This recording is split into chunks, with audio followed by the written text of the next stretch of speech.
அப்ப அவன் குழப்பத்துல குடிக்க போறான். அவனுக்கு மனசு இறைச்சலா இருக்குது. மனநோய் அது. குடிகாரன் மனநோயில அகப்பட்டிருக்கான். அவன் சிகரெட் பிடிக்கிறானா, தினமும் பிடிக்கிறானா, அது மனநோய்.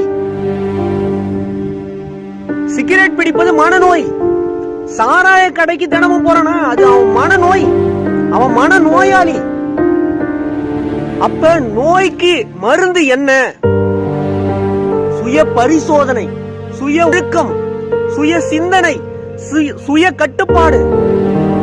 அப்ப அவன் நெறிமுறையோட வாழணும். அப்ப பெரியவங்க சொல்ற மாதிரி வாழணும், குருமார்கள் சொல்ற மாதிரி வாழணும், ஞானிகள் சொல்ற மாதிரி வாழணும், வாழ முயற்சி பண்ணணும். ஏன்னா மாற்றம் என்பது சொல்லல, செயல்தான். அப்ப அவன் செயல் வடிவத்துக்கு வரணும். அவனை மாத்திக்க அவன் தயார் பண்ணணும்.